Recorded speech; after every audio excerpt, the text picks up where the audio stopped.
Robert Driscoll. He is a former Justice Department official. Thank you so much for joining us. Thanks for having me. So what do you make of this? Is he able to just refuse? Can he refuse? Well, in the short term, yes, he can refuse. And then it's going to be up to the Judiciary Committee whether they want to vote to hold him in contempt and then force him to testify either under threat of arrest or other compulsory means. But it won't happen, tomorrow or the next day. It's just another step in the process of the brinksmanship that goes on these kind of things when someone doesn't want to testify before a committee on the Hill. Is his lawyer right in saying that these committees have just become too politically minded? Well, I mean, I don't know if his lawyer's right or not. I tend to think, it's certainly not a legal basis. If I would never have a client who testified on the Hill if, a preening congressman were reason to not testify. Right. That's kind of the nature of the game when you take someone up on the Hill to testify. Usually people have a more reasoned objection, like, oh, I'm going to plead the Fifth, or, there's no jurisdiction of this committee. But to just say, well, they're going to make a spectacle of it, in some ways, that's the point. It's a public event. The imperfect as they are the representatives of the people. So it's the people's chance to see in public this guy testify. So I think that that's not a great legal basis, but it's certainly in the short term he can just not show up and put the committee to its through its paces to see if they want to hold him in contempt. So some say that they could just release the testimony of what went on behind closed doors. The other side says that, well, that was his opportunity to get his, side of the case out there, and then he refused to answer other essential questions, so releasing the transcript isn't enough. What's your take on that? I think, again, with our government, the structure of our government, one of the reasons Congress is there is to represent the people. And I think there's some public benefit to having public testimony. Now, it's probably going to get interrupted by things that are either classified or privileged or things like that. But I do think there's some benefit for the American people being able to have their representatives ask questions. Will it degenerate into a bit of a partisan affair? I'm sure it will. But that is in some ways what the system is set up to have. So I think that, from a purely legal perspective, fine, give me the transcript and I can review it and I'll see what he said. But I do think there's a political constitutional argument here that some kind of public hearings for these kind of things, as high profile as they are, is in essence what Congress is there to do. Meanwhile, House Republicans are setting a deadline of tomorrow, yet another deadline, for the Justice Department to hand over additional records on the FBI informant who met with Trump campaign officials. Some lawmakers warning that if the DOJ does not comply, that Deputy Attorney General Rod Rosenstein could be held in contempt or face impeachment. DOJ says they already produced thousands of documents. I feel like I've heard this fight before. I know. This never ends. I think both sides are trying to operate in good faith, but I think they don't trust each other, and that's the hard part. I think what's been missing in this is there's kind of been a little bit of an assumption on the Hill that I think that they get everything they ask for, which has never been the case. The executive never has to give over every piece of paper that Congress has asked for. There's always been an exception for things like sources and methods and other particularly sensitive names of witnesses and things like that. And so all these things are always negotiated. Unfortunately, in order to negotiate properly, you need to have some level of trust in both sides. Congress feels like there's been some redactions of some things that shouldn't have been redacted. Right, and they were redacted. You talk about the exceptions under which they don't have to hand things over. And it's that the DOJ has said, these are sources and methods, and that's why there's redactions, and that's why we haven't turned it over. And then when you do get those documents later, the congressmen and senators have said when you looked at it, it wasn't about sources and methods, that what was blocked out was just things that were embarrassing to the FBI.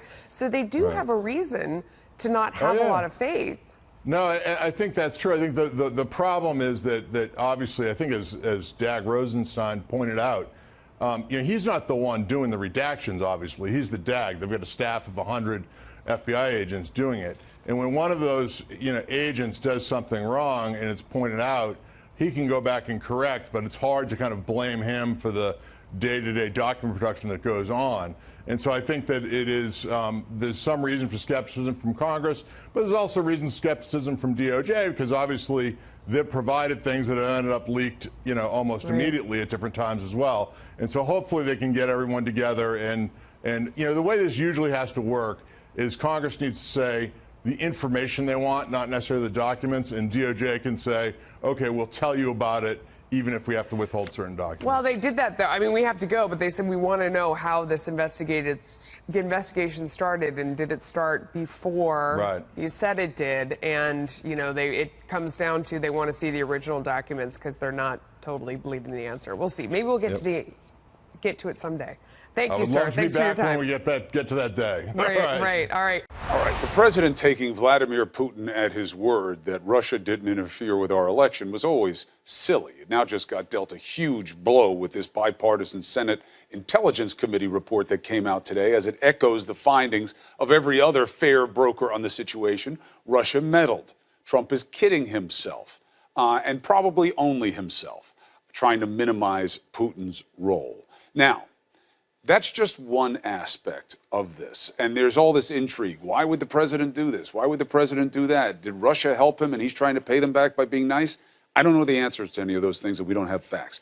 And none of them erase the legitimate issues that could be going on with the Russia probe on behalf of the U.S. authorities. Enter Peter Strzok, the FBI agent taken off the Russia probe because of these anti-Trump texts. He testified behind closed doors before a House committee last week. Now they're going to bring him back to have him testify in public. Now, his lawyer thinks that this could be a trap by the House GOP. So his name is Eitan Goldman, and he's here now to make the case. Counselor, thank you for joining us. Thank you for having me. So, first things first, will your client comply with the subpoena or the request? Will he come on in and do another interview? My client will testify publicly soon, somewhere, sometime. We just got this subpoena today, so I don't know whether or not we are going to be testifying next Tuesday in front of these two particular House subcommittees. Why isn't it an automatic yes, Eitan? Because we have come to the conclusion, we've been forced to come to the conclusion that this is not a search for truth. It is a chance for Republican members of the House to preen and posture before their most radical, conspiracy-minded constituents. And if you just look, I mean, you would think that here you have a guy, Peter Strzok, knows some things, wants to tell a story, wants to testify. If you have a committee that actually wants to find out facts, that wants to find out the truth, you might actually have a meeting of interests. But from our experience with the committee thus far, it is obvious that they don't want the truth. They don't want to hear what he has to say. You had observers who were there. The transcript hasn't been released of the last interview. I know that you've said release it. Look, I'd love that, right? I'm a journalist. I'd love to have information. I'm not in the business of believing what people tell me in the government or anywhere, for that matter. I'd like to see the proof myself. But they say that they found what he said compelling on different levels. So is it fair to say that he hasn't had a chance to tell his story yet? Who said that they found what he had to say compelling? Different Democrats who were in the room. Yeah. Look, Pete has sat and listened as he's been caricatured and misdescribed and accused by the president of treason and of being a sick loser. And on Fox News, they talk about him as the center of this anti-Trump cabal that was determined to throw the election against Trump. None of this has a shred of truth. And Pete has been silent. He's been cooperating with the Inspector General. He's been doing what he's supposed to. And now he wants a chance to actually talk to the American people. So when we heard that these two committees, along with other committees, were interested in talking to Pete, I reached out to them. I said, Pete will come talk to you. You don't need to issue a subpoena. Let's do it publicly. No, we can't do it publicly.